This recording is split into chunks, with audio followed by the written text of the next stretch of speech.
Hello mga mare, magandang araw. For today's vlog, ito lang naman yung mga ganap namin sa maghapon. Tapos namalengke na rin kami at nagluto na rin ako ng paborito naming steak. Masarap pa sanang matulog at humilata na lang ngayong araw dahil sa sobrang lakas ng ulan. Kaso nga lang, hindi pwede at kailangan natin kumilos. Hindi pwedeng pabuhay-buhay prinsesa tayo, umulan man o bumagyo. Anyway, keep safe nga pala sa lahat ng mga nasa kalsada pa. Mag-ingat kayong lahat dahil sobrang lakas talaga ng ulan. Hanggat maaari nga, magstay na lang din tayo sa mga bahay-bahay natin para lahat tayo ay ligtas. Umpisahan ko nga tong agenda ko ngayong umaga sa pagsaing para mamaya ulam na lang din ang lulutuin ko. Dinamihan ko na nga yung sinaing ko at sa makakahula nga ng ulam na lulutuin ko, bibigyan ko niyan at ihahatid ko pa door to door. Charot. Nag-crave kasi ako dito mga mare kahapon nga nasa mall kami kaso nga lang ang haba ng pila doon sa Prime Steakhouse. Ayan, magluluto na lang din ako dito sa bahay kesa nga pumila pa ako. Pero bago nga yun, i-defrost ko na muna yon kasi frozen pa talaga siya at sasabayan ko na rin ang paglilinis dito sa bahay. Kahit nga umuulan mga mare, itong mga free samples ko hindi rin talaga nagpapatinag. Inaaraw-araw talaga kahit nga araw-araw na ako nagbabawas ng mga yan, talaga namang nadadagdagan pa. Pero alam nyo ba mga mare, nung nag-uumpisa pa lang ako sa vlogging, talagang pangarap ko nang mapadalhan ng mga gantong gamit sa bahay. Sabi ko nga sa asawa ko, kahit isang brand lang talaga ang magpadala sa akin, talagang pagpupursigihan ko. Ito na nga mga mare, lahat ng pagod, puyat at pag-iisip ng mga i-content talagang nagbunga na. Yun nga lang minsan, hindi na rin talaga ako magkanda o gaga sa sobrang dami niyan at kailangan talaga sa isang araw makatatlo o apat na gawa kong video. Dalawang air fryer ngayon dumating sa akin na magkaibang brand at gagawan ko na lang din yan ng mga separate video.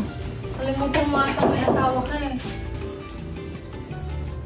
Unboxing na may konting landian, cherries. Hindi pa kasi kami nag-uumagahan yan mga mare. Kaya yung burger na natira sa ref, ininit na lang din namin. After ko ang buksan yung mga yan, inilagay ko na muna sila dyan. Tapos sinapon ko na rin yung mga pinagbalutan nila. Halos wala nga kaming stocks na mga ingredients na ilalagay dun sa ulam na lulutuin ko. Kaya ito, nag-jacket na ako kasi pupunta nga kami sa grocery. Di na sana namin isasama si Atalia kaso nga lang nung paalis na kami, bigla namang nagising. Dadaan pa kasi kami sa office ng Platinum pero buti na lang din paglabas namin ay hindi na nga umuulan. Kaya ito, after namin sa office, dumiretso na rin kami kagad dito sa Save. Mga herbs and spices lang talaga dapat yung bibilhin namin mga mare. Pero dahil nandito na kami ito at nag-grocery na rin kami ng konti. Saka na rin kami siguro mamimili ng maramihan kapag totally ubos na talaga yung stock sa pantry namin. Sa ngayon kasi marami pa namang laman kasi nung nakaraang linggo nga ay nag-grocery din kami. Nandito na nga kami sa mga herbs and spices. Medyo nahirapan lang talaga ako hanapin yung mga kailangan naming bilhin kasi tingnan nyo naman, gulo-gulo na sila dyan. Pero after naman no, nakuha naman namin lahat ng mga kailangan namin. Kaya ito, kumuha na rin kami ng mga frozen goods. Tinatanong ko nga rin si Mr. dito kung ano ba yung healthy na mantika dyan. Alam nyo ba yung sagot sa akin? Kung ano nga daw yung mas mahal, ayun daw yung healthy. Fast forward, ito nga pagka-uwi namin, sakto bigla namang umulan at binuksan ko na nga rin itong mga pinamili namin. Tinik ko na nga rin dito yung karne at malambot na rin siya. Kaya ito, at pupunasan ko na muna, tatanggalan ko na muna siya ng mga dugo-dugo. Nanood nga lang din ako sa YT at sa Black Up kung paano nga siya timplahan at halos lahat nga ng binili kong herbs and spices inilagay ko dito para nga mas malasang malasa siya. First time ko nga lang din magluluto niyan mga mare at ang sarap nga ng pagkakatimpla ko dyan. Subukan nyo rin to at 400 plus lang din yung bili ko niyan sa Landers. Ginamit ko na nga rin itong non-stick pan na pinadala sa akin ni Red Chef at dito na rin ako nagluto. Sakto naman, kasyang-kasya yung dalawang steak. Not perfect nga ang pagkakaluto kasi gusto ko talaga mga mare yung medyo mapula-pula pa yung tinatawag ba na rare. Medyo mahirap din kasi siyang i-achieve kaya ayan, kumain na lang din kaming dalawa ni Atalia. Busog pa nga si Mr. Kaya hanggang dito na lang muna mga mare at bibitinin ko na muna kayo. See you on my next vlog. Bye!